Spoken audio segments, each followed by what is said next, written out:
This is Andrew Hada from Nothing Ventured Media. I want to tell you about all the feature films we've made and how you can see them right now.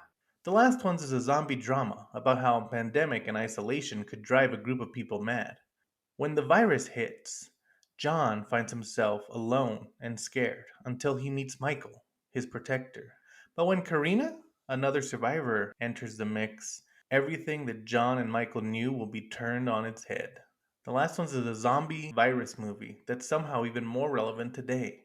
Plus, it has zombies. Check it out. Borderland is a mexploitation film about living in El Paso. When Sarah finds herself in debt to the cartels, she has until sunrise to find some missing monies with the help of her executioner.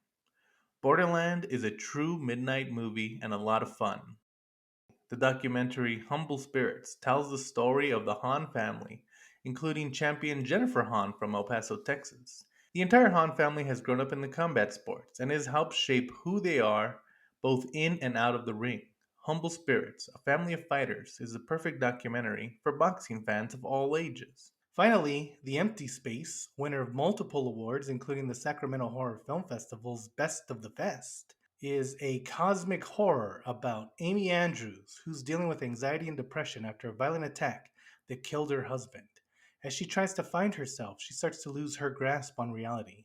Or could it be something much more sinister? The Empty Space is full of twists and turns, with Grace DeWilder of Rue Morgue magazine calling it a powerful film full of excellent performances by practically every cast member. All of Andrew Hada's movies are available to rent or buy on streaming services such as Tubi, Amazon, and many other places.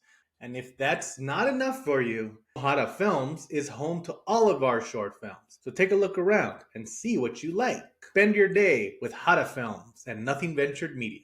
Now, let's start the Bomb Squad.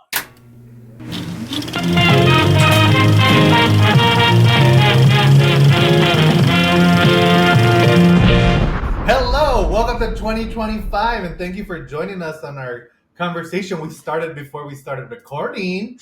Hello. Welcome to the Bomb Squad. So, guys, if you like what we're talking about, if you like the way we talk, please give us a like and subscribe. We don't just cover new movies. We mainly cover movies that are either underrated or maybe that they're like overly hated. An underrated one would be, we just did Man Bites Dog, which is a very new, or it was a very old independent film, but I feel like not enough people talk about it. We Yeah. also did Megalopolis to bring it into 2024, which we try to see like what the intentions of the directors are, what the actual story is going for, to kind of judge it on its own merit instead of just jumping on a hate wagon. So if Yeah. that's your kind of thing, come on and join us. We're here every week. And also, we have deep dives. We're about to do another deep dive. It's about the Marvel Universe. So I'm sure the fans are going to take that very well and not go crazy. That'll be coming out in February. We have a couple of other ones. The History of Horrors coming for those people. And to top it all off, I'm a filmmaker, and William's a filmmaker, and Josh works here. And and so we're gonna have some short films. We're working on a big short film, all three of us, sometime in the summer. That should be coming out. That'll be cool. I also have my shorts page. It's Hada Films on YouTube. Go check it out. We have parodies of Scream franchise. We have more in-depth, cooler, original IPs of short films. So go check them out. One that I would recommend is, I'm going to recommend my own stuff. I would say go check out Clown Show maybe. And then if you're like, hey, I love you guys. I just found you. Can I give you money? You can't. But you can go to Tubi.com and go look up for that poster right there and watch it. Thank you guys for joining us. And so today on the Bomb Squad, we're doing our favorites of the year, 2024. This last What a year. bad year it was. It But was not a interesting. terrible year for film. It was a mixed bag for film. I think it was good. William says it wasn't too good. Yeah. Josh says it I'm was in the middle. in the middle. I don't like Yeah. to compare things, but I would put it Yeah, squarely what? in the middle. Josh loves to compare things. We like to call him the comparison. Yeah. Comparison Ford. There should be Comparison Ford. a less unwieldy name. Comparison Ford and the Raiders of that one was better. Yeah. If you're a sequel, you better watch out for Josh. I mean, Raiders is the best one. You see how he just compared it? He can't help himself. Yeah, it's undeniable. He compared it to a fake movie that we made up. And he said that this one was better. It's undeniable, his comparison power. That's all he does. So before we start with our list, we just want to give a real quick shout out to this week. David Lynch passed away. He was one of the pioneers of independent film. He made some of the most groundbreaking films. I think, like, to me, my favorite film personally was Eraserhead, but it's so good. Is kind of lazy because it's his first film. But I always remember that there's this part where they said that, like, the actor opens the door and then he walks into the door, and that scene, him opening the door, they filmed one day. Him going through the door, they filmed 2 years later. And I think, to me, that's always what David Lynch stood for, where he didn't care whether he had the resources or whether he had the best CGI or technology. He wanted to get that story out, and he was willing to do it his way almost every single time. And so I think that that's endlessly commendable. I would say check out all of his stuff. He has a lot of short films. He doesn't have too many feature films. He has, of course, Twin Peaks. But go check those out. My favorite David Lynch movie is Mulholland Drive. Favorites? That was my first one I ever saw. I didn't even know who David Lynch was at the time. I mean, my brother rented it because I had heard that there was like a crazy scene that I wanted to see as a very, very young man. And you might know what that is. But just like watching it, not knowing what this movie was going to be, it was just like, it was making me feel emotions that I had never felt before. And it was so scary, but it wasn't like a horror film.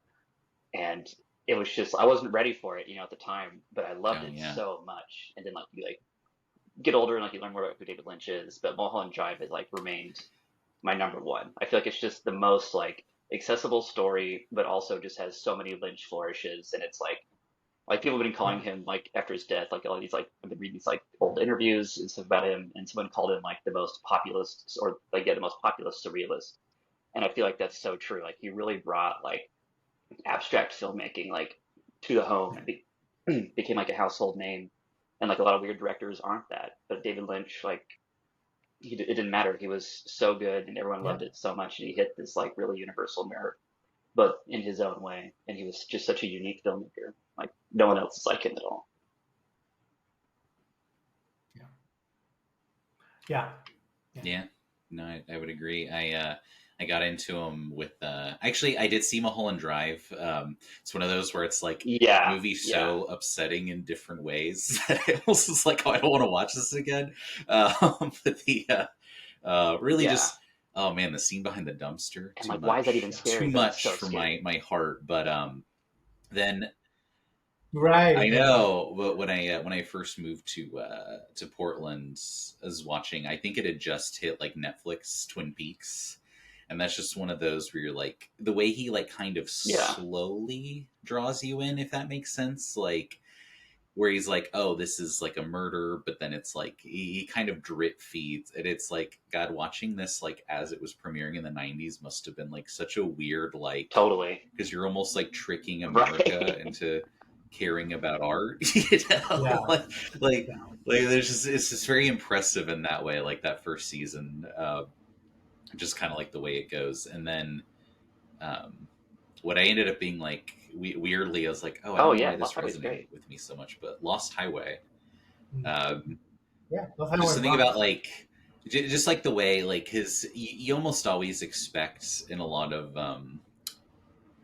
dream logic type movies, they kind of go in a direction where you're like, oh, it doesn't matter what happened. But in this one, when he becomes a different man halfway through, and you're like, oh, this movie's gonna like go in a crazy dream direction. But then people are like, no, why did he change into a different man? It's like, weirdly, it's like, oh no, it's a dream logic, but it's grounded. Like people are still like, no, why is he this person now? This doesn't make sense. Like in the movie, you know, you're like, yeah, it's cool to see like how a person would realistically almost respond to like the supernatural, like in kind of intruding on their life. I don't know. There's just something about the way he did it. Yeah. No one ever really has done it like him. You know, it's like that perfect blend of like the mundane and the supernatural. You know, I remember there's that famous interview where someone asked some like he says that Eraserhead's his most Yeah, personal film, and someone says, "Oh, can you expand on that?" And he goes, "No," and I think right. that's kind of the Yeah, perfect way to kind of look at his work. It's like it's up to you. It's up to you. But yeah, so we love David Lynch. yeah. We're very sad to hear about his passing. But yeah, and then now that we can get onto our list, I just want to explain because there's three of us. The way we do it is that we each do one, or we each do three, our top three, and so this way we get to nine. And then this way also, like if me and William pick the same movie, Yeah. he'll talk about another one, so we're not like missing any. And so then we'll kind of like give our whole list. But that's just in case you wondering what's going on. Let's So go. now that I've said that, let's start the list. Like I said, I don't know. I think this movie or this year, and maybe you guys can disagree with me if you want to not be on this podcast anymore. Um, I think it was A lot of pressure I here. think there was a mix. I think that there was a lot of bad films, but in comparison to other years, I think there was a lot more risk taking. I think there was a lot of a more original IPs. Some of them had to be forced to be part of franchises, but we'll talk about that one as we get there. And then I also think that there was a lot of good stuff that just kind of came out of nowhere and really like figured it out. You know, even Megalopolis, which was a mixed bag, but you know, Yeah. I'm just happy we live in a world where a movie like where a insane old style director can use all his wine money to make the longest movie of all time. So, Yeah. but yeah, so Very I prescient think it was good. movie. Yeah. What do you guys? What were your overall thoughts of this year in movies? It doesn't have to be my thoughts. I mean, I feel like this was a pretty good year for horror. Like, I feel like it was kind of like we've had like prestige horror for like a long time kind of happening. And I feel like this was kind of, I don't know, the prestige is kind of like entering more into like the mainstream a little bit now. So it's like they're a little bit less art house, a little bit more story driven. Yeah, And so I thought that was pretty cool. And so they were like some good gems that came out that way. There wasn't a lot that I was like super excited for this year though.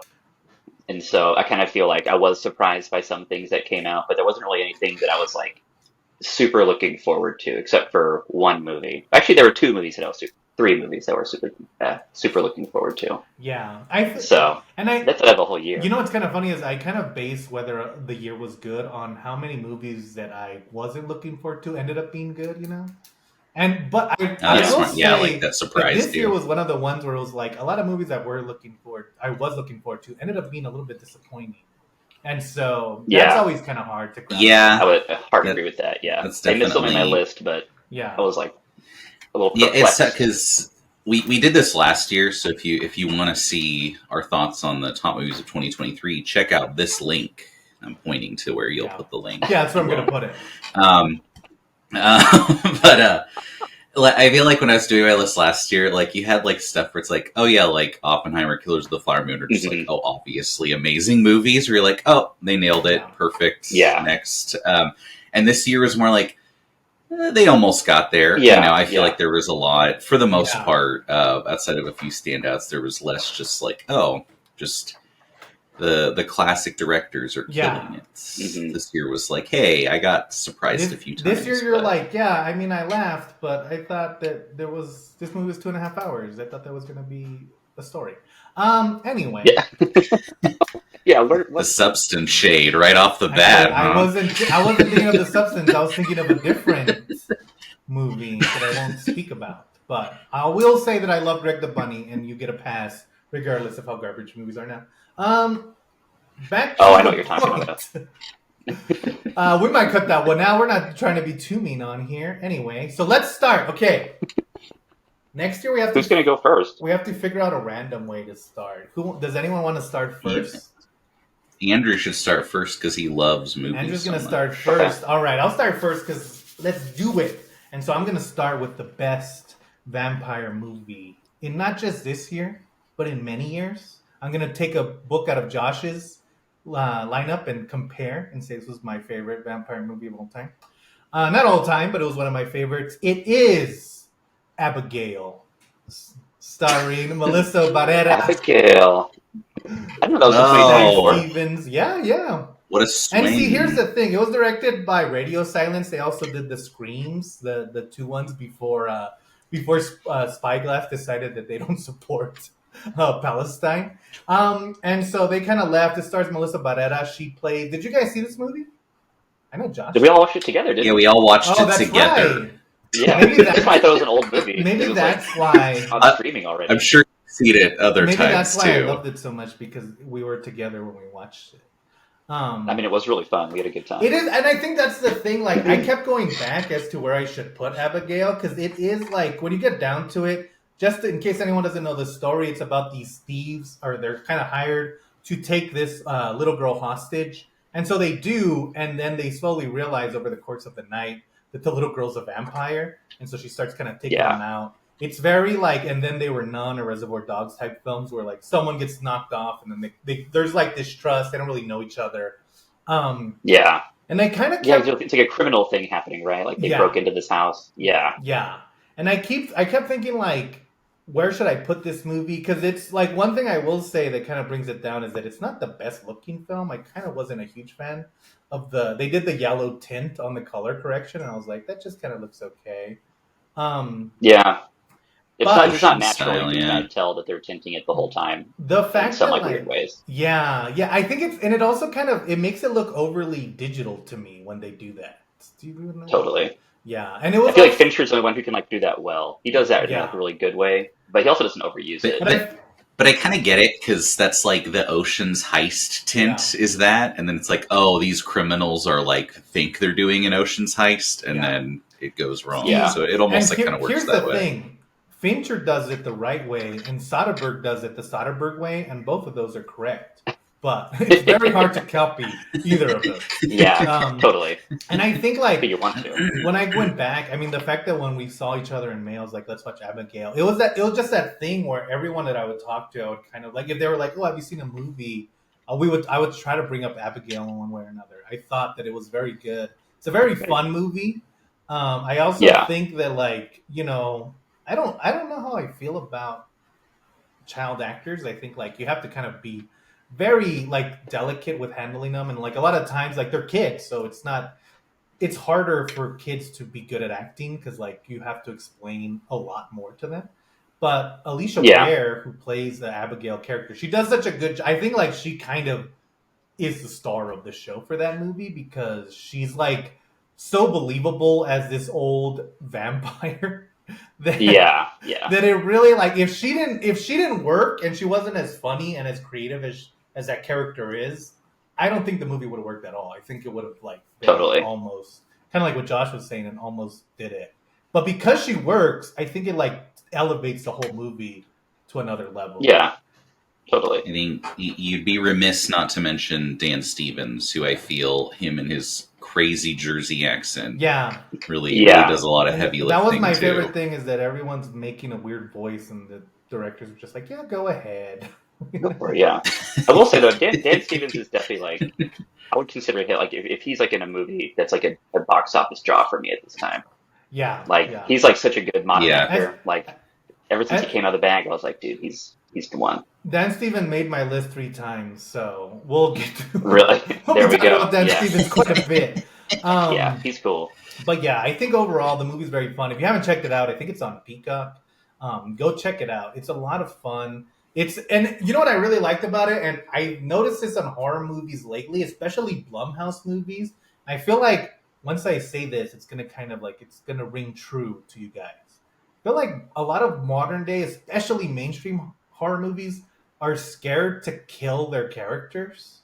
Like, you know, I remember I like watched Afraid, and then like there was an Imaginary, and each movie they only killed one person, and I was like, hey man, let's get some Here heads for- cut off in this. Yeah. That, to the death. wait, can I spoil a totally unrelated movie that won't be on any of our Yeah. lists? Speak No Evil also Yeah. does that, where you're like, Oh yeah. I don't Yeah. know. No one They're in trouble, but no one ever dies. except Right. for one person. I think, right? Now that movie's bad for other reasons. And but I think like that's kind of, you know, if I go to watch a horror movie, I want to see some heads get cut off. And Abigail, Yeah. not only does it deliver, and like, you know, of course there's horror movies that are exceptions. I made one where nobody really dies. But why did I spoil my own movie? I don't know. But I think like, Well- you know, especially if it's a fun one. no, it's- people People I die. mean, No, if let's it's not like a get ghost into it. movie Anyway. or like about an entity, I think it's okay if no one Yeah. dies. But if it's about like Speak No Evil, if it's about someone who's like a killer Yeah. and no one dies, it's kind of like, Yeah. Like, You Okay. if I need go to see to it. see Yeah. Hereditary and nobody dies, like it's trying to do a lot more. It's trying to say a lot more. It's about generational trauma. So I'm okay that nobody dies. If I go to see Five Nights at Freddy's and nobody's getting murdered, yeah, it's gonna be a murder in that theater because I'm gonna be so bored. Without, like, right, exactly. I'm gonna be It's like a monitoring red my slasher. phone because I'm gonna be bored. Yeah. But so I love that Abigail, like, it's willing because it creates these really fun characters. You don't really want anyone to die. And so that's, to me, that's the best kind of horror film because when they do die. Yeah, they're all Yeah. kind of likable. Yeah. Yeah. So check out Abigail. Also, oh, go ahead. Great usage of Blood and Tears by Danzig as well in that Yes. movie. Yeah, I haven't stopped listening to that song since we watched that movie. It's like Yeah. on heavy rotation. Once if they can find a way to put in old 2000s rock, you've got a banger on your hands. Yeah, please. But cool. You say that, but you don't like Dracula 2000. What's that about? Interesting. What a comparison. Well, he likes the first Dracula more, so he took it off of his list. It's because you know what? The problem is that I saw Dracula and then I saw Dracula 2000, but I didn't see Dracula 2 to Dracula 1999. And so I didn't. So I you couldn't couldn't follow follow it. it. It was very hard. Right. It's complex, Yeah. you know. But check No one out has that Abigail. much time. Yeah. Except for John Carpenter, he doesn't good at it. Yeah. Okay, that was our number 10 or 9, whatever number. Next person, who's next? Wait, are we not? Oh, wait, we're counting I thought we were up? doing our number ones. Oh no, we're going. Was back. Was Abigail not your number one? No, Abigail was like. Oh, so you're... because we're all gonna do 3. So I do. So one, just... I, Okay, so you're counting down to the best from the... You're kind of building up Yes, to the best. guys. You don't start the list with number 1 and then you go down. You start the list from I'm the so bottom. glad and we go went up. through this. I didn't feel, Because you're bouncing we around. had to explain this to the members do. who've done this now 3 No. times. I might need to see a David Letterman top 10 list to fully Yeah. get the... Like The when you guys concepts. are watching the Olympics and they give someone the gold, do you think that they're in the third place? I mean, it totally makes sense now. You don't start the Oscars with Best Picture. Wait, okay, hold on. So is Abigail your number 5 or your number 10? Well, Abigail's my number 4, but I'm guessing that the other ones are going to Okay. be covered. So I was like, let me talk about Abigail. I'm taking an educated guess. Oh, Gotcha. Okay. that is smart. Okay. All right. William, you're up. Okay. Look Well, at Josh I'm is gonna go. intentionally putting himself last. I know what you're doing. I know Yeah. what you're doing, buddy. You're gonna go double in a row, buddy boy. Okay. So y'all are gonna. This might be a controversial pick, Oh no. and it was not really a controversial movie, although the ad campaign would lead one to believe that it was. But I'm a major fanboy of this person, and so my number 5 pick is Civil War, starring. Oh. Bada bing, bada boom.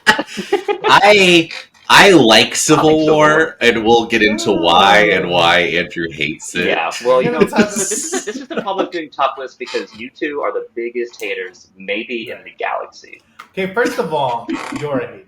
Second of all, Me? okay, and before we continue, William's I the do least wanna haterist say of us all. that normally we do try to do like, we're trying to see the best in films, and we're going to try to do it here. But because these are more recent, and a lot of times we're just watching for the first time, we're giving our base opinion. So if you don't agree, like, go check it out. See if you would. You're probably going to watch Epic and be like, why was that on his list? We don't Yeah. care. Like, opinions are opinions. So we don't take anything too hard. And now, having said that, here's why William is dumb. No, I'm just kidding. Weekend update Yeah. with Andrew and Josh. So William, why? I love Eric Garland. So tell us why Civil War. I mean, I'm just like happy whenever he makes a movie, and so I do feel like the movie didn't quite like connect that well as like a story, and it, you know, it's like it was such a provocative like idea for a movie like Civil War at a time whenever everything is like so insane like in our country, and so and like it starts off with like the president like giving this speech in like a bombed out DC, and the story kind of ends up being about like a photographer's journey, but I just like the vibe of that movie was so cool still. And I just like love the way he like does performances, and like Jesse Plemons was like so amazing in that movie, and it really I feel like thinking about that movie The longer, Jesse Plemons scene is really yeah, good. like the Yeah. way that they kind of show just kind of like the general disconnect and like how, and I think that like not really talking about the main plot of like the government crumbling and like the world dividing itself. It was more about just like how people would react to that situation. And it's like there's so much misinformation now happening in our world that it's like you could totally see just like these little pockets of people actually existing if like a civil war actually happened in America. And it's like no one's talking to each other, no one's getting information about anything. Everyone's just kind of like locked in like their own like little community and like furthering their echo chambers that everyone's kind of a part of now. And upon further, think about the movie, I feel like it really captured just like that kind of like feeling, like what it might actually be like if we, as a technologically advanced country, sort of like lost connection with each other and just kind of became, yeah, just echo chambers, like in our little pockets in the world. Right. Like a balkanized, like every state is its own Right, country right. almost. And there were Yeah. also just some moments of just like there was that scene where they're like driving through and there's like fire and like butterflies in the air and just like the store was happening and I don't know, just like finding moments of like beauty in this like awful place, which I think is something that Alex Garland like really, really does well. And so this isn't my number one, and I don't think it's like anywhere close to his best movie, but I don't know, just like upon just like thinking of the movie more, I don't know, I just like the way it made me feel. And so I had to put it on my list. William Okay. raves about upcoming Civil War.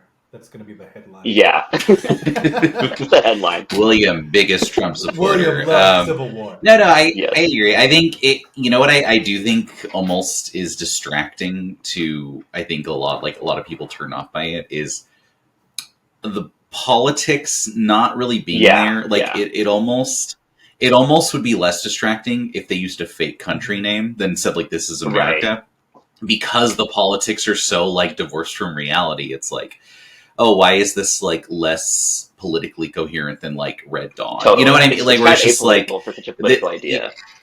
Yeah. Yeah. yeah, and it's like everything's so political now. To make an apolitical movie about a civil war in America is kind It's a of little, crazy. and it is you know? So distracting. Like that was something that I really had to like And think about for a and- while. I was like, do I like this movie? you have And to I- divorce yourself from like I Yeah. think that's that, like yeah. the first thing that that I had issue with was just like that part where it's hard to even kind of because like I guess I'll just get into it. My main issue with that is that for a lot of times or for a lot of years I was a photojournalist in news and like we were in news all over like in Mexico and here in El Paso and in Portland and stuff like that. And so it's kind of that thing where like chefs complain about like watching The Bear where they're like that's not how it really is like I can't Oh watch this yeah, show. totally. I have that issue with it and so like I can divorce myself from that because it's like it's a movie it's like this but I think my problem is that if you're going to make an apolitical film about journalism it's hard because journalism on its own is not apolitical it's a political act like even not to get too political especially because after the reception to the JFK episode you guys do not want that They weren't But, flocking to the JFK episode. they were not who would have Check it out here. it's Link gonna be like here. a million links I guess Just hovering over my head. but the problem is like even up until this week they literally were dragging reporters out of Biden's press conference for asking about the ongoing genocide and so that was an act by a journalist to make a political move by trying to find the truth is sadly politicized a lot more than it's not and so it's hard to kind of get invested in journalists when it's like okay, but like, yes, Kristen Dunst is like, I'm like doing the right stuff, but it's like, but since this movie's so apolitical, like, are you part of the propaganda machine? Are you like trying to find actual truth? And to me, like the characters didn't get there enough. Like the most annoying, like Kristen Dunst and the older gentleman are a lot more well written.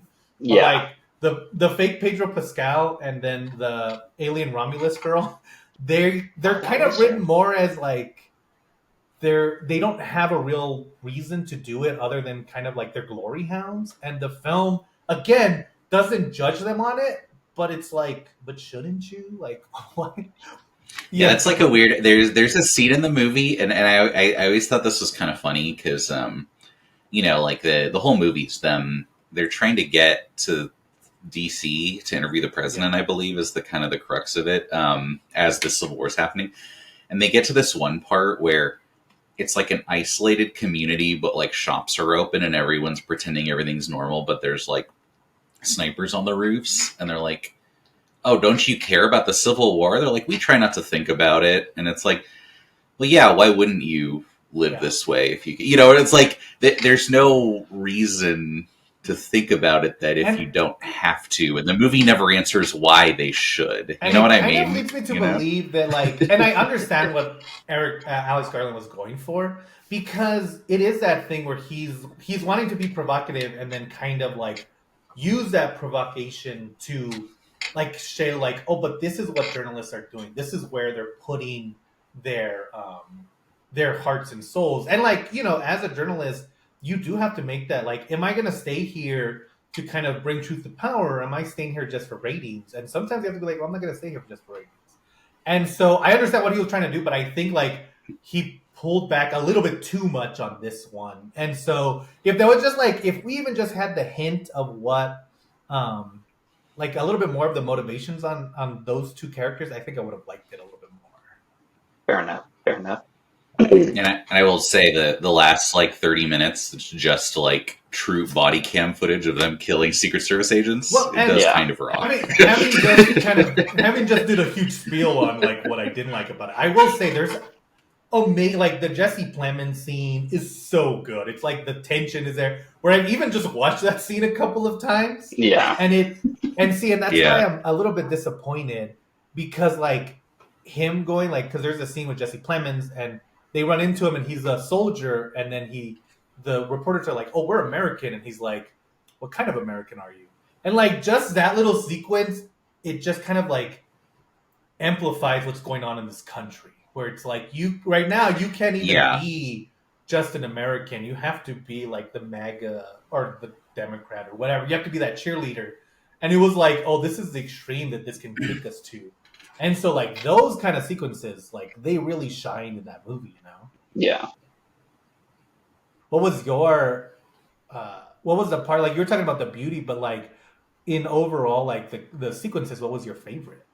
I mean, definitely the Jesse Plemons and like the very end as well. But I also just liked, like, I mean, it's kind of like what we're talking about with like Man Bites Dog, like kind of like talking about like what is like, is there any way to be like an unbiased journalist? And so it's like how Kirsten Dunst was like, I feel like she kind of like transcended other journalists, and she was like famous because she was kind of able to just like kind of go around, and like she did have like her own political aspirations. Like she was very anti-violence, kind of a humanist. But like whenever she would go places, like she'd get involved a couple times, but she was just there to like to show what's happening. And that's kind of like the thing that we're talking about, where it's like it's hard to be apolitical doing a political act. But I think that's kind of like an interesting question. It's just like where is that line? Did Kirsten Dunst, like, is she right for just trying to document stuff, or should she be trying to make more of a difference? Is there even a way to make a difference, like as a journalist?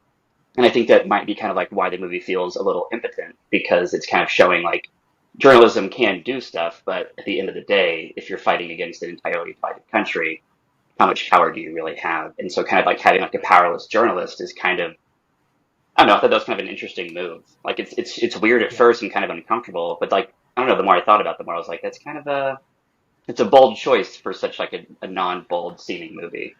It's a little bit defeatist in a way, but yeah, I feel like that's kind of like where we are. I feel like it kind of feels like, especially after this last election, there's just sort of like a general hopelessness. And I feel like that this movie was kind of trying to show that, which isn't a great message and isn't very hopeful, but I kind of liked the way that it ended up doing that. and I think like, and again, guys, the reason that I brought up that I was a journalist is because like a lot of the stuff that I know because I worked there for 10 years, it might be stuff that like I just kind of pushed past because I was like, oh, well, this is kind of how I know. But it is good to kind of bring that spot, especially like right now, like how does it feel? And I do think that in Kirsten Dunst's character, he brings that out. Like, how does it feel right now? Where even if you, I mean, not to, again, we had an insurrection like 4 years ago. Yeah. And like there's people who still do not believe it, even though it's on camera. people got arrested. They know the people sometimes, and they're still like, "Oh no, these are innocent babies." Yeah. And it's like, how do you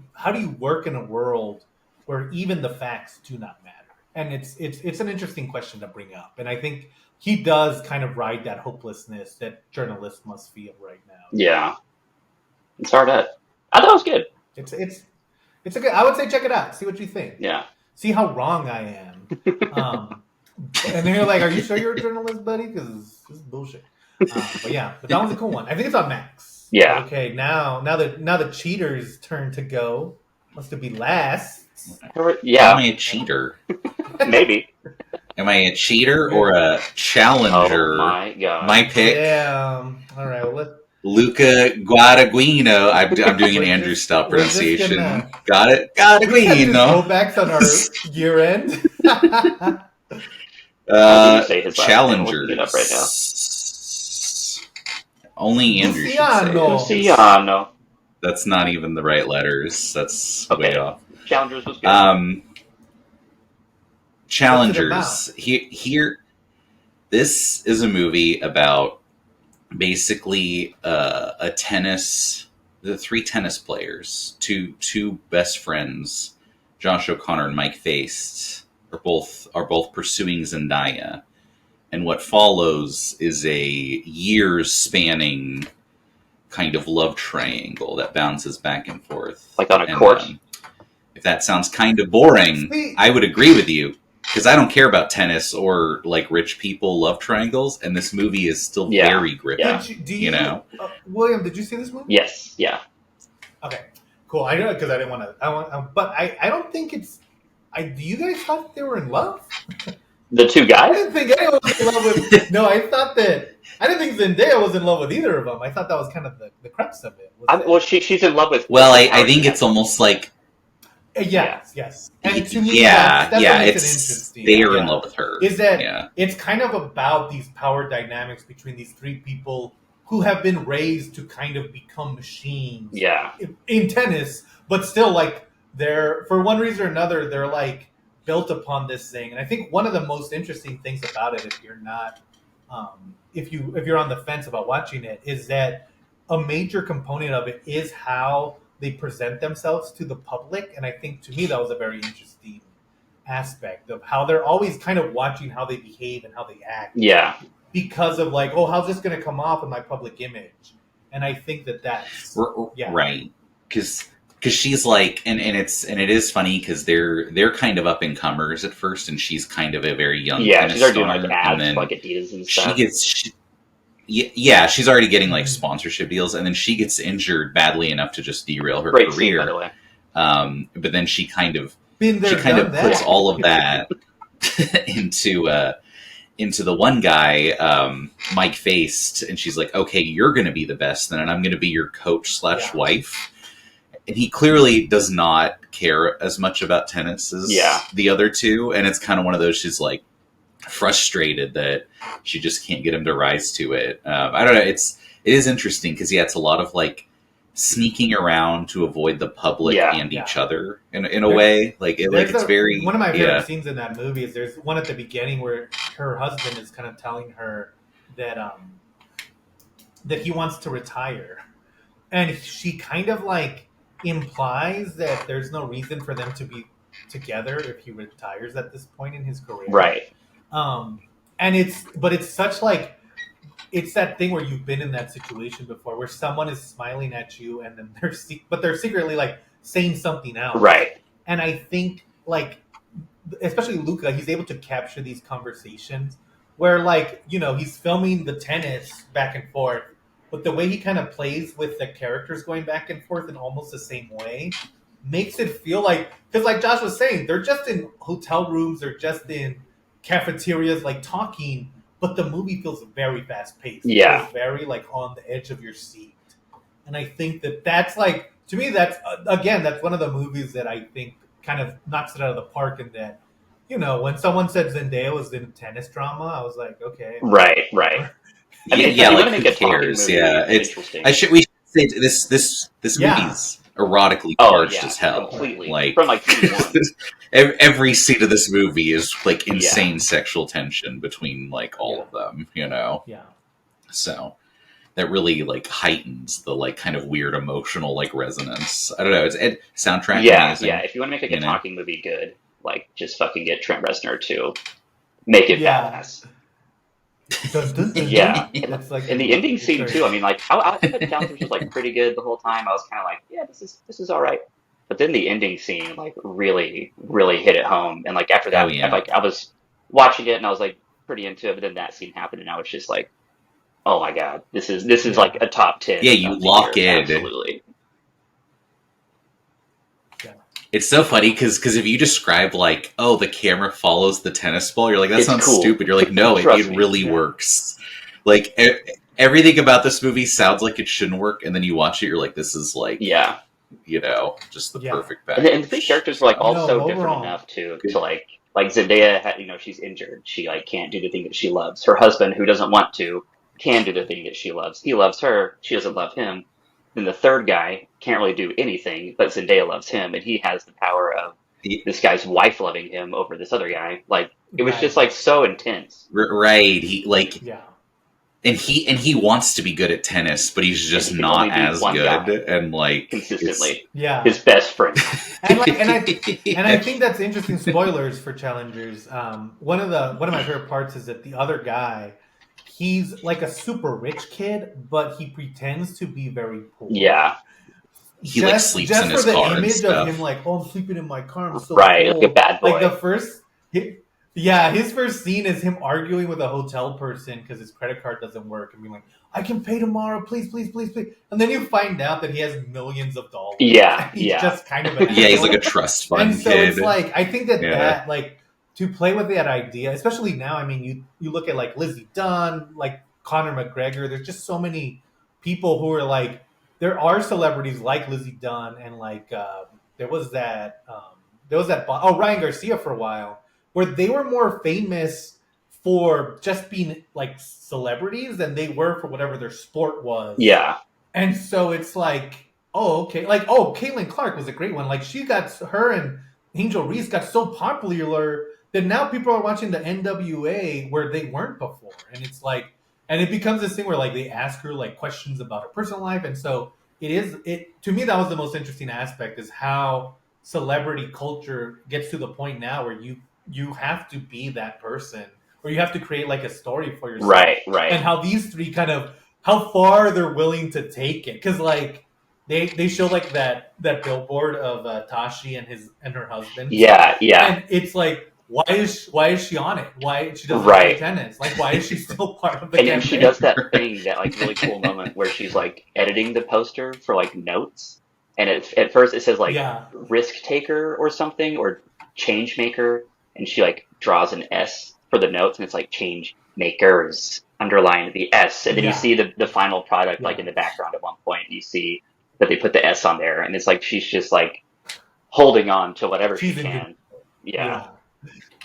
Oh yeah, she has the sponsorship brain is forever. And I in think her. that's what makes it so interesting, is that she's always like thinking of how everything is going to affect her brand. And of course, Zendaya, there hasn't been a role where I haven't seen her do a good job in. I mean, again, she also made my list. Oh no, Challengers barely missed it, but she also made my list in another role. So, yeah, crazy.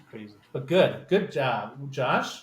What was your favorite part of that movie? My favorite part, the erection. No, definitely the final scene. It's like, I didn't wait. That movie was long. I thought it was 10 minutes. It's like, the first 10 minutes. Yeah. When one hits the other's erection and he's visibly hurt. Definitely like the way it like just builds to that final tennis match is just like, and again, do not care about tennis, never have, never will. That scene fully like gripping. I wish they had done it with like pickleball, because then it would have been smaller. They could have pulled off some more moves. They're all like 39 years old. You're like, you'll never be the best pickleball player of the greater North Portland area. Surrounded the head of the HOA? I don't think so. If you retire from pickleball, we're done. You know, funny. This doesn't like make or break the movie, but it's one of those things where once you notice it, you're like, "Oh, why does this movie take place in 2019?" Oh, because the movie takes place over like 10 years, but they didn't want to Oh, deal yeah. with how Yeah. COVID upended like Oh, I didn't all of even notice society, that. Yeah. or like have masks and stuff. So they're like, "Oh, it starts in like 2010 Oh, into so funny. 2019. Yeah. Don't worry about I it." feel like there's going to be a lot of movies that take place, none of them in the Either period. Right, just right, before or right. just after. Yeah, they're Yeah. like, "Don't worry about Yeah. masks, all right." Well, Yeah. mine. Yeah, that was my number That was 3. That's I the, guess that's the third yeah. one. So now I'll go. I feel like I'm gonna try not to make the most Catholic list of all time, but I have to go with my number 2 pick, which is a prequel to one of the most beloved movies that I've never seen before. But it is called The First Omen, directed Really? by Akashawa Stevenson, starring Nell Tiger Free, and also a bunch of Italian people, and Charles Dance. Yeah, is there. yeah. And Bill Nighy. Bill Nighy, They're like, yes. okay, we're only going to have Italians. And then also Charles Dance is already here, so let's just put him in a priest outfit. Yeah. Come on, let's get to it. It is a prequel, kind of, to the Omen film with Gregory Peck. Yeah. But it's mainly about a nun who's like, there's some kind of things just keep getting weirder Yeah. at the church. It came out early. It came out at the same I think it's time summer. as Abigail, so apparently I didn't watch any movies. Yeah, yeah. After March. But yeah, I think like one of the best things about this is that in horror, you're just naturally like looking a lot more than you are in a normal film because you're looking for Yeah, you're on scares, edge. you know? You're on like alert. really paying attention to Yeah. the frame. Yeah, and this movie really plays with it because the scares are great, but oh my god, this is one of the best looking movies Yeah. of the year. It just looks. This so is exactly good. what I was talking It's, about when I was saying that they took art house horror into the mainstream. Like, this is such an artistic movie, but it's like the story is Yeah. just all blockbuster the whole time, in a good way. Yeah. Yeah, and like people's heads are getting cut off. There's like one of my favorite shots is she's the nun is lying on a bed and her hair is kind of creating this Yeah. spider web, and like you're just kind of looking down at her. And a lot of times, like I think what makes this film so good is that we have this perception of nuns, and the movie like knows that we have it, and it's really playing with what our perception is and how nuns are, and like thinking of nuns as young people and thinking of all that kind of stuff. And I think that it just works. It feels very like Giallo, or at least European. Yeah. Like it feels like one of those. Because Yeah, the very like her roommate who like Yeah. is like, "Oh, Yeah, I'm a nun, yeah, but let's yeah. go like dance." Right. You know, this is very cool. you could have almost know? made this a prequel to Suspiria because it has a lot of the same kind of vibes. Totally. Where it's like it's a bunch of girls. They're all living in the same house. They're kind of They're going kind of out, in a but closed-off they're not supposed community. to. They're supposed to be Yeah. well behaved. Yeah. Yeah. And like strange stuff is happening, but they're also in a strange environment that's very kind of connected to the old Mhm. world. So it's like, is this strange, or is this just kind of how things happen? in Right. the- And it's also a place where you can like What's either going be really, on? really involved or you can be cut out immediately. And you have nowhere else to go. Exactly. So you have to like stick with what they're saying or you're done. You're toast. And that's tense. Yeah, and I think what makes me love it is that they did try like it doesn't even feel like a sequel or a prequel to The Omen because I've seen The Omen. I made a joke about not seeing it, but I've seen it. Yeah, it's Wasn't my okay. It's kind of favorite. I silly. feel like it's Yeah, I've actually it's never one seen of it, those but 70 you horror know, movies where it's like there's a lot more geopolitics than you would expect in a movie. called Yeah, Omen. yeah. But this one, like, other than there's like one part at the end where like they're just like oh they yeah, do the a Marvel Nick Fury scene. style like collect for the Yeah. Avengers, but I didn't like, and that's so funny because I was watching it and I was like loving it, and then that scene came out, and I was like, oh yeah, The First Omen because it's a Right, prequel. right. I was like, Yeah, they literally do the like, what's his Yeah, name? it's gonna Turn to be the this camera. kid. Yeah. You'll find out more. in and you're like, don't. But one thing that I'll never discourage a horror movie from is to having a weird teaser to a sequel. So that just gives it more points Yeah, in my book. yeah. No, I love the first one too. I Yeah. thought it's on my list. It was gonna be my next one. That movie is so sick. Yeah, I was And surprised. like there's like that scene where she's like it's like one of the first scares and it's like a black room and it's what you're talking about, like searching the frame. and you can like there's like I think it's like an old woman maybe that like comes out of like the shadows, just like from like the corner, but it comes at it from like such like a weird angle that you like wouldn't expect. And so it's like exactly what you're saying, the way they play with the frame, the way that they light everything, it's kind of like very much taken from sort of like a Dave Eggers kind of, or Robert Eggers, I mean, like sort of like look, you know, like very kind of like The Witch, very like lit by candlelight. And oh, dude, Yeah. I'm so glad you said this movie because that I love this movie so much too. And The vibe was so strong. I think that even makes it better because, you know, as a Catholic, there's so many times where you're in a church, like churches are dark. Right. They're made of wood, even like in El Paso, Texas, like even Adobe. But the whole point is they're supposed to be secluded in this house Yeah. of God. And if you think about it, you're like, okay, but like when it's 200 years old, like that's going to be a pretty Right. big place. And so the first Omen uses that again against us. It makes you wonder who's behind that corner, who's in that shadow of the rubble, you know, and it's like, okay, this Yeah. movie rocks. You know? And so it just hit me from every angle, and I was Yeah. terrified. 10 out of 10. 10 out of 10 film. 10 out of 10. Great movie. Josh, what were your thoughts on the first Omen? You know, I was like, oh, this is just like Catholic Yeah. Church, I assume. You go in there, That- this is As just a matter of fact, happening. if you go to church, that's literally what happens Yeah. every single time you go there. Right. They're You're hallucinating. torturing a What woman to happened? death, I Movie, guess. you'll see, Jesus. yeah. No, yeah, I've never seen The Omen, and I'm not even Johnny horror the way these two Johnny horrors are. But I was like, man, this is like surprisingly good for a prequel to Yeah. a horror movie I've never seen. This is kind of gets you. Even the very beginning, just the way that guy gets Yeah. brutally owned. Yeah. was Right. like, Oh, oof, yeah, yeah, And yeah, yeah, This yeah. is Dude, that movie goes hard. visceral. And I love. You know what? If you put a class death in your movie, it's gonna get an extra point just for Now that. you've got my attention. 13 That's why Ghosts. Final Destination Yeah. 2 is so Yeah, high up on your 13 list. Ghosts, all the Final Destinations, Yeah. Resident Evil. You cut someone in half with very thin blades. I want to Come see that on body board, baby. slide. Yeah. down. Yeah. Please. I want to hear that as they slide down the glass. Seth organs? Yeah. Yes, they are. Even if he gets cut, I still want that. Yeah, part to yeah. come in half. Just show me Ghost Um, Ship. Show me the opening of Ghost Ship yeah, 18 right. times in a row. Yeah. It's a wire, but it's the same idea. Honestly, that's why I say Ghost Ship works because of that. Yeah, opening scene and unforgettable. nothing else. That, Go yeah, check out, really makes Go it. check out our deep dive on Ghost Ship and its mysterious, Link will be right mysterious here remake. The remake, below the me. link this over time. here where Josh is pointing. There's not going to be any remakes, guys. Just go look through our channel. I mean link, but I keep saying remakes. We remade it. Okay, that was Yeah. good. First Omen. I praise my own. Yeah. Good job, Andrew. Well, Andrew, what was your favorite part of the first Omen? I think there's a part where they go dancing and it's kind of mixing, and it's just like this way of like she's scared to let loose, but then she's doing something very natural. And I think that's one of the great things about this is that the movie plays a lot with our human nature versus like God's commands and how like they kind of will fight with each other and how you should kind of figure that out. And I just think that scene where she's dancing works so well. And also, I think overall, Nell Tiger, first of all, that name, you get Yeah. 1 million points for being named Nell Tiger Free. You should be in only Yeah. horror films. But she does such a good acting role. And I think this is the only movie that I've really Yeah. seen her in. But she knocks it out of the park and she really sells it.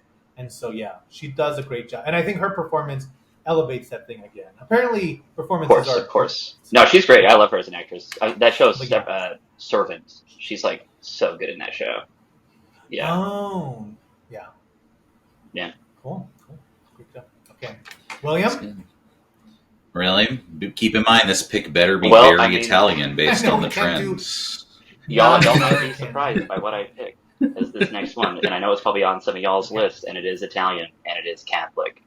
And it does star Ray Fiennes as a Why would you steal Damn! this from me, William? Why would you take this from the Catholic one? I'm going reverse now. Do it. Dude, Really? It's a All little right, bit do closer. it. Do it. Conclave. We're about to get Conclave. This was actually my number was one, too, my- despite not being This was my Catholic. number one pick, but we'll talk about it. But first, William, why is Conclave your pick? Why would you betray us? Et Et William? Judah. I'm going to call Bro. you Judas. Trattore. Well, dude, it was just Yeah. okay. Number one, visually, like it's kind of like the opposite of Challengers in a way, where it is a bunch of people sitting around talking and whatever, but they make it gripping, but in a way that's so different from Challengers. Like, where Challengers is like Atticus Ross and Trent Reznor and cool It's camera shots. This movie is just like it's like the beauty and the grandeur of like this institution that is the Catholic Church and choosing the Pope. And even as a non-Catholic, it's like you have to respect how long this tradition has been going on for and like how influential that has been in like the entire world. it's also like it's so like quiet, and like even their Yeah, arguments are like yeah. reserved in a way until like like the And, anger like at simmers first you're up. kind of Oh, like so interested in like, what's good. going on You with know. this choosing this new Pope, but then everything changes there's like one conversation that they have where this one man is like, everyone's going to have a black mark on them. Like there's not ever going to be a perfect Pope. And that's why this is so hard to choose. And I feel like that's something that just like sums up any sort of like political ideal or any sort of institution. And it was just like a really reserved, interesting way of like, how do you actually choose an imperfect man for a perfect man's position? And it's impossible. And it was Right. just such an interesting way to look at that. And it really, I wasn't expecting a lot from this movie, but it really hit me hard in a way that I wasn't expecting. Yeah. And see, to me, unless there's like a devil who's going to show up, I'm always a little bit hesitant to Right. watch Catholic movies, just because I think like there's this idea of Catholicism that a lot of people have, including a lot of Catholics, that I just do not agree with, where it's more about the rules and the structure than it is about the ideals that a Jesus would have given us. And I think that that's kind of a lot of what this movie is about as well, where it's like there's a scene at the very beginning where Ralph Fiennes, he's the one who's set to lead the conclave. And so they're all kind of sequestered in Rome, in the Vatican. We have not left Italy. I know, in our I know. list. But he's sequestered in Rome. And so they can only talk amongst each other, but it's very hard to be influenced from outside because they're stuck Yeah. together, which is the point. But he has a conversation at the beginning about why someone should be Pope. And that what you don't realize is that little scene kind of permeates throughout the whole film. And it does become about this thing where it's like, why would Mhm. someone want to be the Pope? And why should someone Right. be the Pope? And those two things are never Mhm. really going to match. And I think like The that's ambitious man shouldn't have it. There's almost this like Yeah. like I love almost everyone you see. I mean, just as like a drama for adults without any like sci-fi or superhero Yeah. stuff in it. It's just like impeccably made. But I really love how you see every side of everyone, because at the beginning it's him, Ray Fiennes with Stanley Tucci, and he's like, no, I want you to be the Pope because like you have like this kind of like forward thinking progressive view, and like you're like the most reasonable person, and you're a good candidate. And Right, I Stanley could never Tucci's see very myself like, as oh, the Pope. I don't want it. Like I just it's if you're gonna push me, but I can't imagine myself doing it. And then after like the first round of votes where he's not like getting enough votes, Stanley Tucci's like, Right. what are you right, doing? right. We need to I rally know. behind me. Just like, oh yeah, everyone wants the power, even if they like Yeah, every cardinal wants to be completely the act Pope. Right. Even if, otherwise. like, It's search your like, heart, or as I was saying. They say search your heart so much, and it's I'm like, I will search my heart every day. Yeah. And Yeah. good advice, Ralph Fiennes. And I think one of the great things about it is that it's very hard to see a movie, especially a successful movie, in theaters that stars Ralph Fiennes, Stanley Tucci, Yeah. John What a Lithgow random is the choice, main but so character, good. Isabella John Lithgow. Rossellini. Yeah. I know, and it's Lithgow's so it's good. that thing where it's like, it used to not be this hard to find these older actors in a movie, and now it's a little bit harder. And so again, it's just like there is this need for people to watch more adult films that are just about a bunch of people picking the Pope. Like, you don't have to make it about everything. I think that Yeah. makes it even more special. And I think I hope, and it's also funny because there was a huge backlash from American Catholics, my sworn enemy, that they were like, "What is this movie like? There's being very mean to like that's not how my Catholicism works." And it's like, yeah, guys, think about that. but it's also like I think if you have to be seen what they're saying, and I think one of the things is like even if you're not Catholic, it's like these are men. Kind of like it's funny that William also picked Civil War because both of those movies are about people Right. with convictions living in a world that has no convictions and how you Yeah. function in that world. And I think that even if you're not Catholic, everyone can relate to that, especially now. Yeah. Especially with everything going on, the government. Elon Musk is going to have his own I know. branch of the White House, and so like that kind of stuff. It becomes like your morals are like Yeah. at the end of the day, it's all we have, and so Yeah, it should be, and there's this what I love too is, because it's all, you're Yeah, always yeah. following like Ray Fiennes, like it's like the whole movie is like from his point of view, and you kind of see the buildup where he's just like, I don't know what to do, and essentially there's almost all these like kind of like mysteries, like every kind of viable candidate for Pope is has something Yeah. somewhat hidden about them that he's not sure of. Who vapes Except the whole the time. fascist Pope that Tedesco. he's just like, Yeah. right away. Yeah. The vaping Yeah. fascist Pope. Right away he's just like the guy they need to beat. But everyone else, it's like, oh, he's a strong candidate, but this, or it's like, oh, and because they're disconnected from the outside world, I love that like he's kind of slowly getting information, like it kind of trickles in, and it's just really well structured of him like being like, okay, Right. what's this guy's deal? Now, what's this guy's deal? And it And really it never feels like a builds upon detective itself. movie. It never goes into like genre in territory. kind of a cool it just way. feels like a It natural doesn't, yeah. progression. No, but you keep wanting to be like, yeah. Right. you just right. want to see the next scene, like what's going to happen next. One of my 'cause- favorite parts that also like every kind of scene reinforces the themes of this movie. But one of my favorite ones is when one of the guys gets disqualified from the Pope, and like he's like, oh well, this guy was trying to ruin my name, and this guy was like, they're doing this on purpose to kind of hurt me, and it's like, yes, but you still did the Exactly, They just yeah. revealed it. Like yes, and they might have had bad intentions, but there's no Right. accountability on your side of being Right. like, and I did that. And it's always this like, oh, it wasn't my, like, oh, for me, I did this, but it wasn't my fault.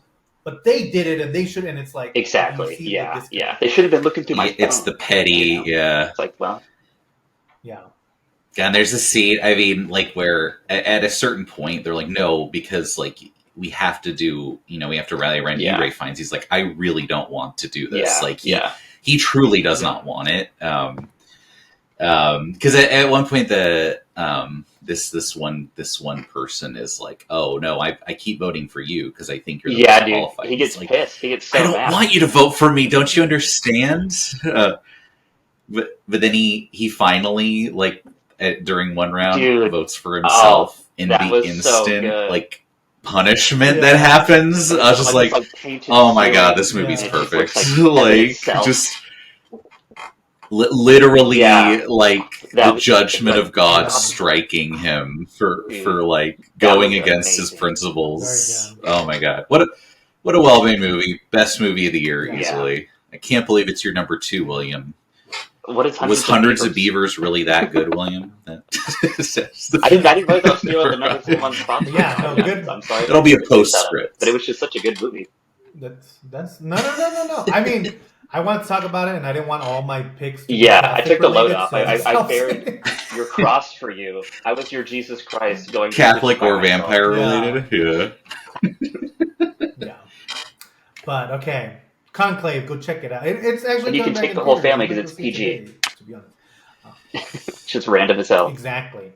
I know Yeah. your kids are Oh, yeah. begging Yeah. for whites. For They're like, that white wow, smoke. this Go is burn, so those, go burn exciting. those tickets and go see it. You'll understand that if you're Catholic or you've seen Conclave. Yeah. Josh, you're number 2. Okay, let's get away from Italy. Let's get back to Has be America. middle, I'm sorry. No, I'm just kidding. Let's get to a more politically savvy and relevant movie than Civil War could ever be. The Beekeeper, The David Beekeeper. Ayers, Jason Statham. Nice. We're about to be beekeeping all over the place. So, Josh, tell us what The Beekeeper is about and then why you picked it. And then also, the Beekeeper. tell us how much bees are kept. There are several bees kept in this film. This movie follows a retired beekeeper, Jason Statham, who it turns out is both a beekeeper as his job, but he's also part of a secret order of government agents called beekeepers, who protect the president or something. They protect the queen, And but I think the queen changes when they right. They protect the institution of America, and he's working for this old lady who gets scammed by telemarketers. So he has to throw off the shackles of retirement and kill several telemarketers. But it turns out this telemarketing Oh my conspiracy god. goes straight to the top. And I know. I did not see the Beekeeper. William, did you see No. this movie? Okay. I Oh know my what god. You're saying, oh, it's the beekeeper, but that's just gonna be like his code name. It's definitely not gonna constantly remind us about bee facts and bring up bee little tidbits of information. You're wrong, because this movie talks about bees so much that it made me love it. And I also like that it's like he's taking on it's like, is this starring Bernie Sanders? Jason Statham playing as Bernie Sanders in this movie, because he is bringing down institutions, baby. I love this movie. Yeah. Oh yeah, we should say that the president of the evil This movie telemarketing sounds company insane. that steals money from old It people. is. It's so fun. Is Josh Hutcherson playing an evil Hunter Biden who is the son of current president evil Hillary Yeah. Clinton? Like, this movie is bonkers. So it's actually about but telemarketers. You weren't. I don't know. It's like they're I would telemarketers who are say- stealing money from old people. No. No, yeah, he literally runs like an evil telemarketing firm where he's like dancing between the aisles as they steal money from the elderly I think and that's the. why I liked it so much, because this movie is so politically charged against like something that they feel For no is, reason. like a problem with our society, and they were like, "But you know what's really going to get this message out? Do we need Ralph Fiennes? No, we need Jason Statham blowing up a girl who goes to a gas station, pulls out like one of those giant Rambo guns, and just shooting at him like." And he's like, "That's not what bees do," and then he blows That's what her bees up. And this is the first scene of the movie. I didn't even spoil anything because that's one of the first kills. Yeah. And it just gets better from there. It's very like he kind of talked about how like, oh, a lot of movies, especially horror movies, don't want to like kill people. Jason Statham kills arguably some pretty innocent people, and he's like, oh yeah, of course he blew up the entire telemarketing office and killed like 12 people. He Why walks wouldn't into he? the telemarketing, he's like, anyone who wants to live, get out now. And he like starts shooting. I didn't say that. And it, It's it's this is like it sounds like a movie I- that they make up on American Dad, but it is not. It is a real. But yeah, and I should say, like, I've seen a lot of really bad Jason Statham movies. I don't really care for his, like, oh, they're ironically good. For the most part, Sure. he's made a lot of pretty bad movies in the last 10 years. Okay. This is weirdly a return to form. This is like, oh, he nailed it. Same with David Ayers. Did not care for Nice. my last few David Ayers movies. He's Yeah. back. He's Baby. back and he's ready to go for A Normal Man, also starring Jason Statham. We're gonna watch it this year and talk about it. And I think like, it's kind of funny. There's this whole, and I know that, I mean, we are a little bit more political just as our personalities, so we will tend to lean towards more political movies. Like, Sure. to me, that's just interesting. And to me, you can't make art without politics. Well, sometimes you can. You just name it Borderland, you just kind of put it on TV. But I think, like, to me, that's what's cool about this movie is that it's kind of, it reminds me of First Blood, the first Rambo, where it's like, I have something to say. I want to tackle this thing, but I also Yeah. want to tell an entertaining story.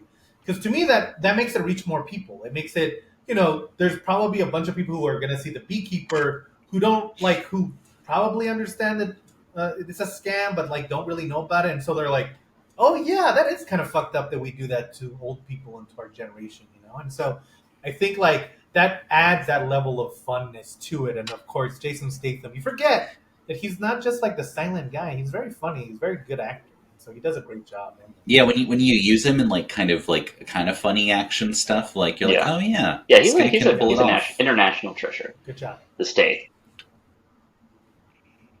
And yeah, I should say Josh That's Hutcherson cool, yeah. also in a lot of bad movies. Return Greatness. to form for He is Mr. Hell yeah.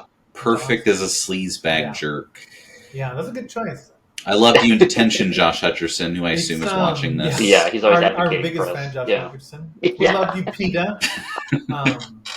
But yeah, that's a good choice. It's on Amazon. I do not like the Hunger Games at all, but Okay.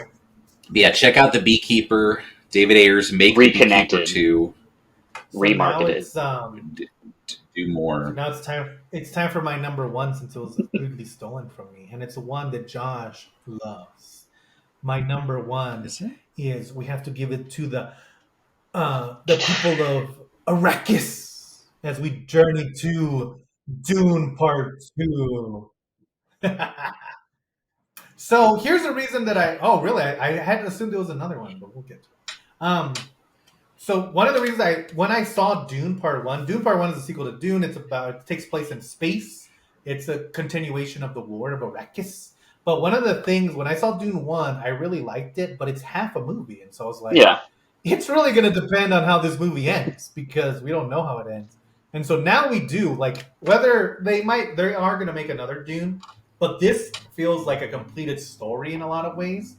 And I just think that they're able to knock it out of the park. And it's kind of cool because I don't know, I haven't read the books, but I heard that the movie kind of brings in a lot of the more political stuff that they brought in to that they kind of made more clear later. He kind of makes it more clear now. And so to me, that's what makes it so good, because like there's like this underlying hint of like, who do you put your allegiance behind?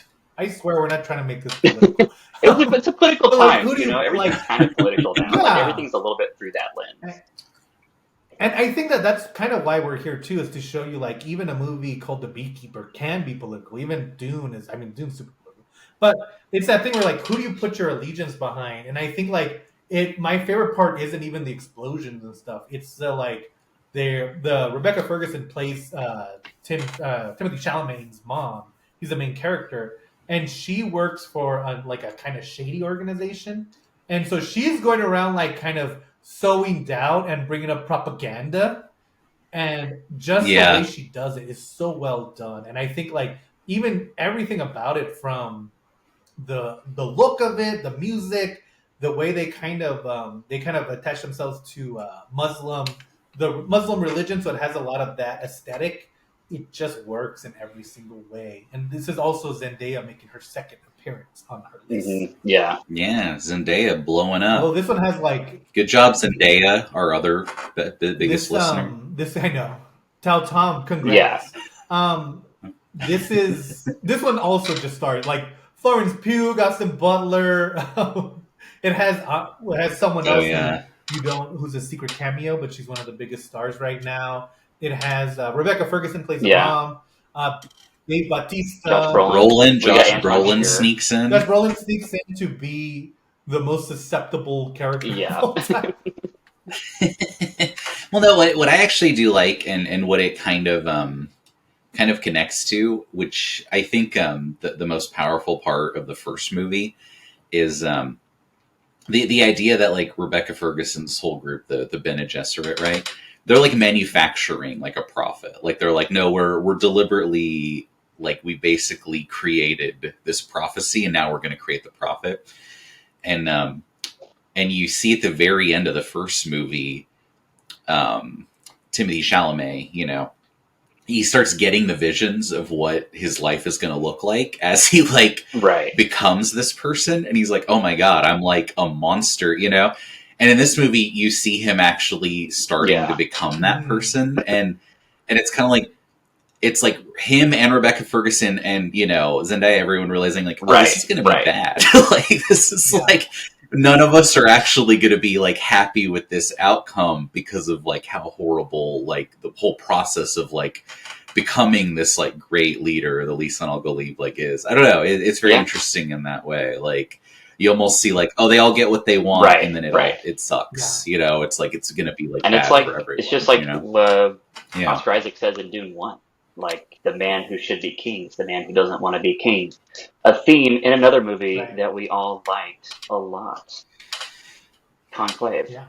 My biggest mark against it, I thought Austin Butler was great, but he's almost not, like, he almost comes in too late. I almost wanted to see him come in earlier because he's so good as like the Yeah, anti yeah. Paul Atreides, like the The whole evil planet mirror just, to like, him. looks so It's like, good, oh, I too. wanted more scenes of him Yeah. Yeah. being And I crazy. think that that's what kind of Yeah. makes it cool. Like I remember when I saw the first one, I kind of felt like when I was watching it, and we had seen David Lynch's Dune.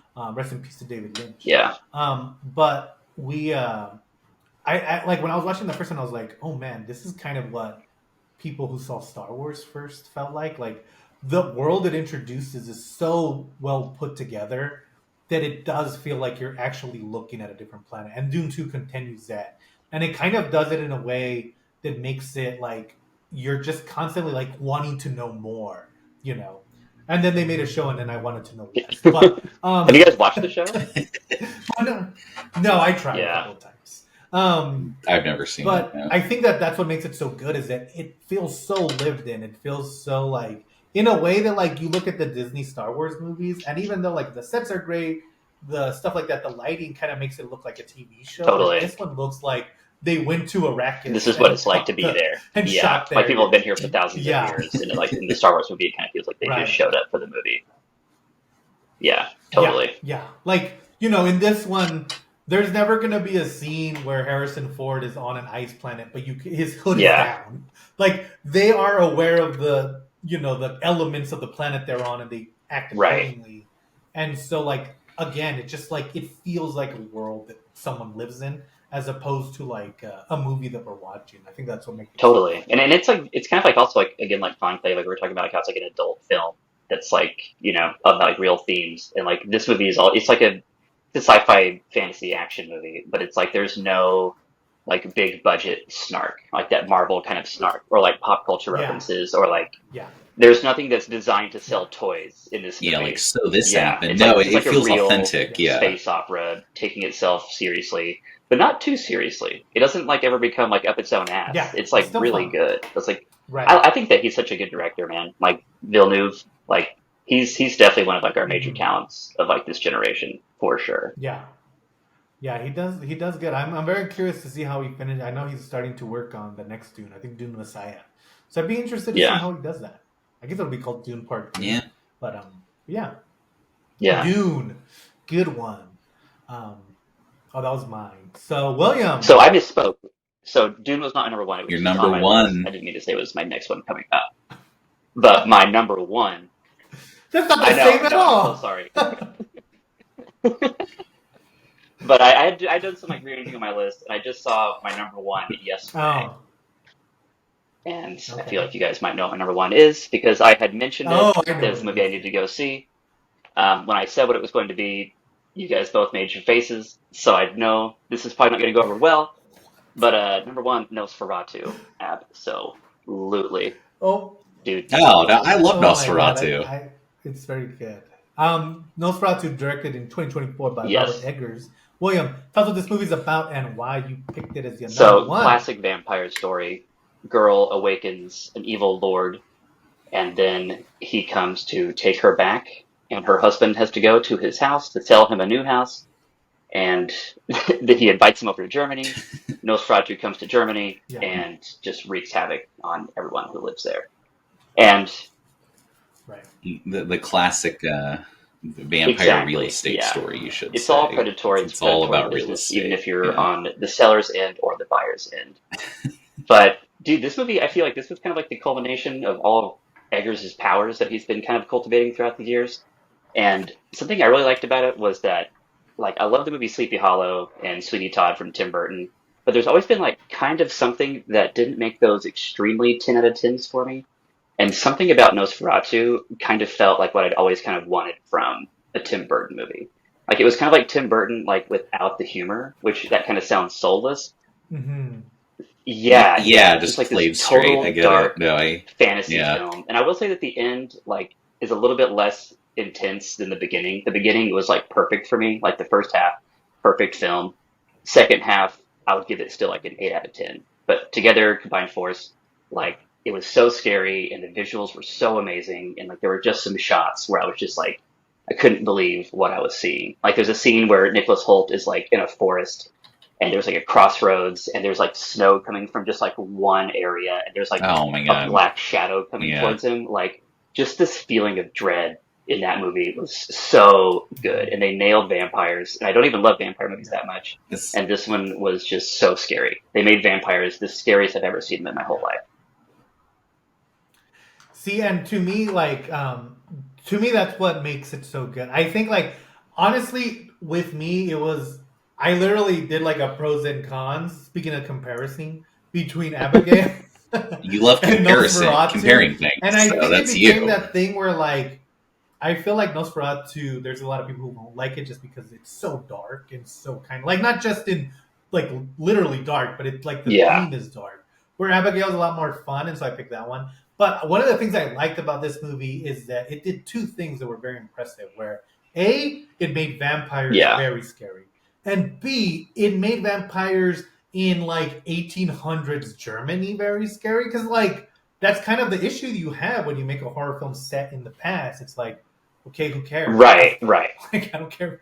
What's he Yeah, gonna it's do? fine. You can't come after me. But this one, like, there's some like the first couple of times you seen Count Orlok, you're like uncomfortable, and then like the way Bill Skarsgård plays him, where he's like, and I know that there's been some backlash against his voice, but I loved his voice because it's very like, you will go to Yeah, the store I was and back and check forth out. by like Right. No, and that was me because I was like, oh, this voice is like ridiculous, but it's like, but no, that's how like a reanimated like Romanian Yeah. corpse Yeah. would sound trying to speak English. And You know, I will Like, say, I do want to give special props to my boy Nicholas he's so Hoult, good. because you're never really thinking of Nicholas Hoult like as a great actor, but he's literally been on my top 10 list in like a movie for the last Nice. 5 years. Like he's always Yeah. there somewhere, you know. Like last year was The Menu, Oh, and like yeah. just the fact, like look at him in The Ah. Menu and in this movie, and just see how different those performances is and how good Yeah. he is in those performances. It's like super cool, yeah. yeah, next year he's going to be on the He's gonna Superman be on our list. Superman list, so. playing Lex Luthor. Oh, I didn't know that. No, yeah, I agree. This is one of those like, and no, I like this movie a lot. I don't. It's not my favorite actors. Lighthouse still the goat, but yeah, like that opening, yeah, just him and Yeah. like, him going to Romania, and like I love that like he kind of meets this Right, band right. of like Roma travelers who like are like they like dismiss him, and like you almost see like the leader of the travelers is this kind of cool guy, and you're like, oh, this guy's like I know, in his I own know. He movie just that starts you don't laughing see. It's like has like a handle on the vampire It's all good, problem. It's like, no, I know how to kill him. We just go to our ritual Just before do it's fine. this. But there's just so many like kind of flourishes, and I do feel like the second half it gets a little weak, but then when William Yeah, Dafoe comes, yeah. you're like, all right, I'm Dude, back. he freaking I'm he locked kills in, it. He's so you good. know? He always kills it. I think it's yeah, Yeah. but cool. Yeah, I think it works really well. I think if one thing I will warn you guys, it's still in theaters, so just checking it out in theaters. If you go watch it in a theater, do not watch it in an Alamo Drafthouse food type place, because the movie's very Oh my dark. god, yeah. Quiet. No, it's very dark, and when you have a little light in front of you so you can see your Oh. food, it's 100% distracting. Yeah. I didn't even eat food. I was just annoyed. So yeah, but it's the cinematography in this movie. I mean, a lot of the cinematography in the movies on Yes. the list are great, but what he was able to do with the darkness is so Yeah. impressive. And if you know anything about cinematography, you know Right, how hard right. it is. And so, like, there's a scene where, like, they're in a tavern, and a lady walks past Nicholas Hoult, and he even managed to keep that fog that you get from candles. Yeah. That you don't really notice, but when there's a lot of candles, you start to notice them. Again, going back to Catholicism. Yeah. And, like, I don't know, it's just very hard to see that in film. I don't even know when I've ever seen it before. And so in this one, it just, like, adds that level of, like, he's not in Right. a normal place. He's living in the this other shadows. world. Like, in the way, like, it was kind of like a reverse Barry And also- Lyndon in a way. Yeah. Like how Barry Lyndon was all about like making things very painterly with like only natural lights and candlelight, but this one does it Yeah. like in the exact opposite way of just like the smallest light in the darkest place. Yeah. And I will say that every time Count Olaf yelled at Nicholas Hoult, it made me laugh, because I would also get annoyed with I him. know. He kept asking the same stupid question. And Orlac was like, "Enough! I will not answer questions Dude, anymore." all This Nico is so told me to do bad." was not his. And I was like, "Thank He just God, wanted to go Orlac." sleep. He was like, I don't want to travel. Like, can I we do get feel someone else like- to do it? And then he's like, I- we will do this tonight. And Nico was like, can we just do it tomorrow in the morning? He's like, you won't do what I want you to do. And he's like, okay. You will do. You will do as I He really command. gets owned. My favorite part is when he buys the house. He goes, "Now we Yeah. will be neighbors." And I was like, Yes. he's so mean I to know, him dude. every time. Dude, that movie was like, I knew that was going to be a good movie, but like, as soon as it started, I was like, finally 2024 has given me something that is just like right off the bat, just like ticking all my boxes. Yeah. just like locks you in. That's what, like, I don't know what it is about gothic horror, because I went with some people, some friends, and one of them's like, oh, I don't even like horror movies, and she saw it like a day later. She's like, I Nice. liked it so much I went back and like watched it with someone else the next day, and I was like, I think it's like a thing. It's kind of like how when Bloodborne came out, Right, like, right. I've only played Dude, it was this so for Bloodborne, like too. a year straight, and it's just Weird something about that houses kind gothic of on horror stilts like and stuff. aesthetic really Yeah. like fixates 'Cause people. it's like close to our Um, society. Oh, yeah. So my number Yeah, one, yeah.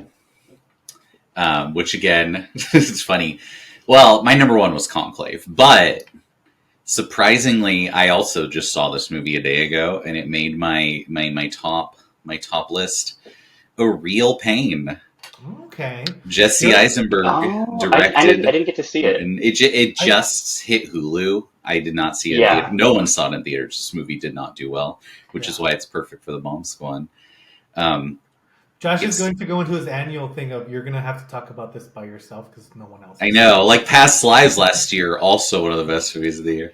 Yeah. Oh yeah. But you were very hesitant about this movie before you saw it. I believe the last time we signed off from the studio, you were like, "Oh, this bullshit Jesse Eisenberg movie." Yeah. It's I think true that was like your because exact quote. Jesse Yeah. Eisenberg does do a lot of bullshit, like that Sasquatch thing. But I feel like, okay, so this movie is two cousins, David and Benji, played by Jesse Eisenberg and Kieran Culkin. They're definitely playing too tight. They're essentially going to Europe to like visit their grandmother's like house because she just passed away, and they're gonna do the big like, oh, we're gonna go on like a Holocaust trip, you know, like one of those guided tour things, and then go see her house. But this movie like perfectly captures the feeling of seeing an old friend or family member that you don't really talk to, and you're not really the same anymore, and you still care about them, but like they annoy you. You know, you're like, oh, I Yeah. really like this person, but they really annoy me, but like I'm frustrated that I'm not the person I was who used to like being this way. You know, like Yeah. you've changed, but they really haven't. Totally.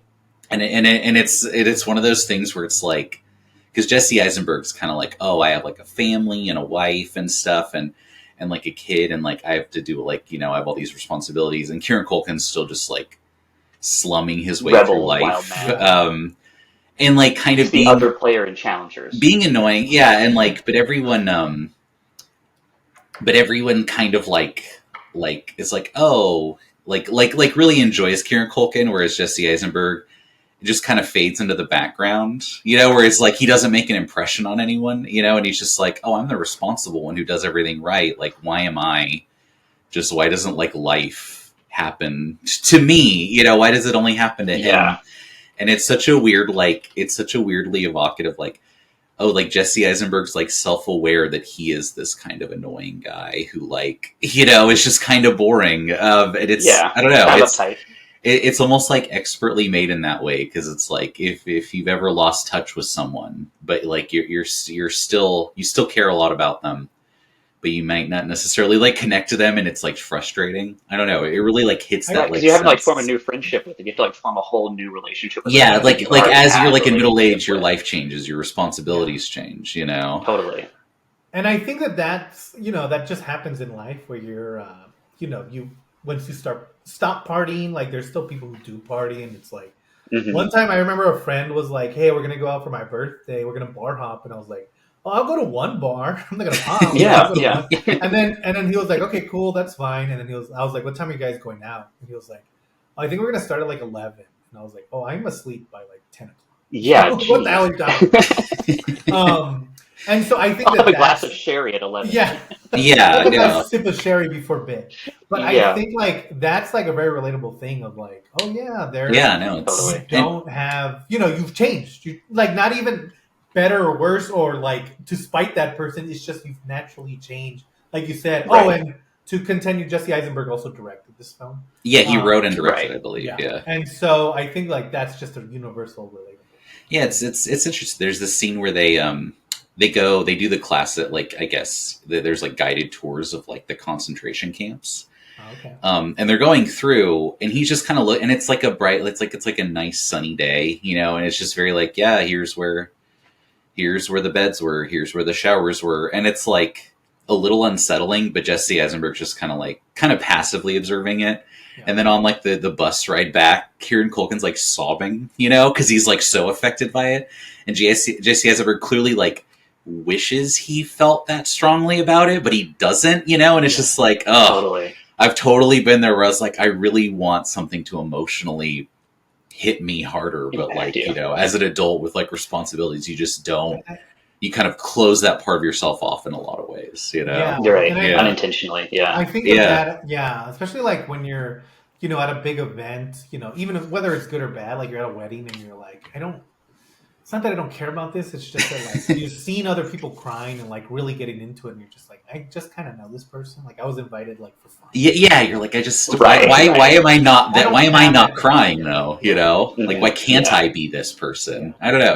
No, I think that's It's really well made, and it's also under 2 hours, and I feel like movies are too long, so I like the economy of editing these Totally. days. Yeah. Tight 90. Yeah. Yeah, cool. That's That was awesome. a No, I good- think that's such an important thing to do. I love yeah, that. but no, I Thank you so encourage much. everyone That's so to good. watch it. It's on Hulu, Yeah. and it hit me in a way I would not expect for what looks like an annoying road trip comedy between two guys playing stereotypes of themselves. Yeah. So Yeah. Interesting. What we want to do is we want to talk about the list that we had, like our whole top 10 or however big our list was. I had 10 this year. Sometimes we don't have 10. I think last year we each had like Yeah. 6. But either way, we want to talk about them. I'll go first. My number 10 was Nosferatu. My number 9 was Venom: The Last Dance, Yes. continuing the epic trilogy of Venom. My number 8 was Drive Away Dolls by Ethan Coen. Oh Which yeah. was give it a chance, It was guys. okay. Give it. Okay. Don't listen to the haters. You don't have to give it a chance. My next one was Kong versus Godzilla: A New Empire, Nice. the best and only good American Godzilla movie. My next one was Cuckoo, starring Hunter Schafer. About you have to find out, but it's if you like European films, like European horror films, go check that one out. The vibes are immaculate. Yeah. Very I knew that was going to be on your list, but I was wondering where it was My going to be. next, yeah, I know it almost made it, but it fell a little bit. My number 5 is I Saw the TV Glow, which I kind of wish we had talked a little No, I was bit hoping it was about. going to be on your top 3. But it was a good one. I know I had kind of guessed anyway. Yeah. But and then number 4 ended up being Abigail because I made a leap. Then First Omen, then Dune, and then of course Conclave. William. All right. next. So I have seen a lot of movies very recently, and so my list has been sort of ever evolving a little bit, but I'm pretty sure this is my official top 10. At number 10, we have Furiosa. A little disappointing, but still had a lot of really great stuff and was still way better than a lot of other things that I saw this year.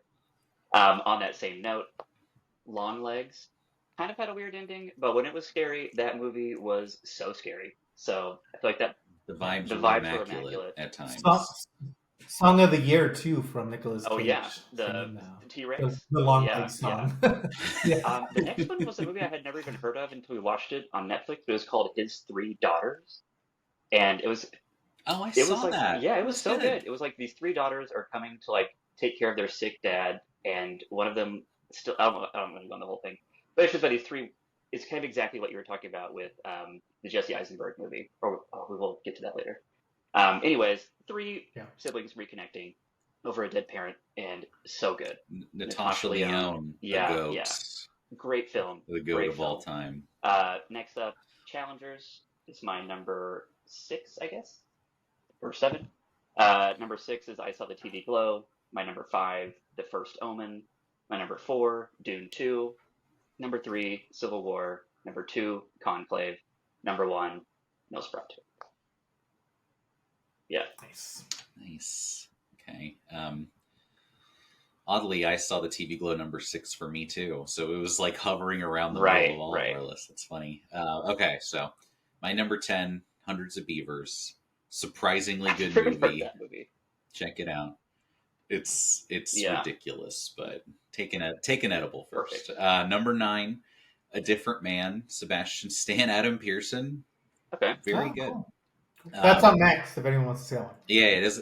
I think it Just just hit Max yesterday, yeah.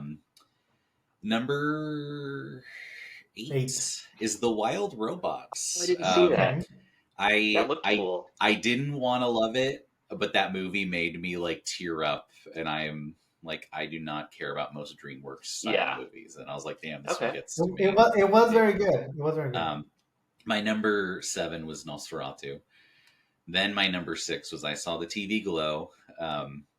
Number 5 was actually Last Stop in Yuma County, which is one of those movies that I did not expect to like as much as I did. It's a first-time director doing his first feature, and you're like, wow, this is crazy good for a first feature, even if it's a Tarantino-style movie, you know? My number 4 was Beekeeper. Number 3 was Challengers. Number 2 was A Real Pain. And my number 1 was Conclave. Cool, Nice. cool. Well, perfect. Oh, real fast. What's one movie that you're most looking forward to this year for 2025? Oh, it's coming up soon, but that Soderbergh horror movie about the haunted house. I can't wait for Oh, that. yeah. Yeah, Presents. that looks so good. Yeah. Oh, by the way, William, I don't know if you know this. I found this out yesterday because I saw a movie and had a preview. Soderbergh is also making his own Mr. and Yes, Mrs. that- Smith with Michael Fassbender Yeah. and Keith Blanchett. It looks It so looks good. I saw that amazing. trailer yesterday too. I was like, what? Oh, yeah. I was sitting there and I was like, yellow. Yeah. Is that a Soderbergh film? And it was. Did Andrew do the cinematography for this movie? As soon as I saw Michael Fassbender, I knew Soderbergh when I smell him a Yeah, mile it seems away. like it has like Haywire vibes, which yeah. I'm down for that. Yeah. Yeah. Mine is technically, this is actually because we argued about this one, but I don't think any of us have seen it because it was almost impossible to see until like a week ago. The yeah. Brutalist. Yeah. Because it's like technically you can see it in 2024, but only in literally like New York or LA. So I'm actually seeing it tomorrow because it's finally finally Yeah, it in opened theaters. here today. 4 Yesterday. hours. So I think it's 3 hours. It's 3 hour 40 minutes with an intermission, God. so it's like 4 hours total, I believe. Oh, I know wow. it's so long, but after Vox Lux, I have to give him a chance. Right. Yeah. Brady Corbett, Please. don't let me down. I think my my number one. I know Josh. He doesn't like he doesn't like long movies, and so I wanted to pick a short one. So I think this year we're going to go back to Pandora as we enter Avatar. Is that coming out this Fire year? and Ice. My Let's number go. one. Fire and Ash, first of all, not Ice. Avatar. Oh, it's the Fire Time to Tribe. get blue. When is that They're coming out? they're introducing the fire. Avatars come out in Yeah. December, Josh. December. If you're a real Pandora Yeah, head, always you around would my know that. birthday. We're gonna. I'm more of a see- Pandora tourist, but I do respect it. Fair. We're gonna see the Fire Tribe for the first time, and I'm very excited.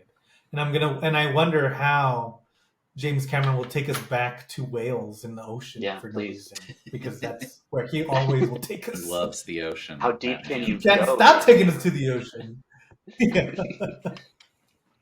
But yes, seems like it should be a good year for Yeah. film. Hopefully, we'll see next year when we give our list. But join us again, like, subscribe, and we'll see you guys next time on the Bump Squad.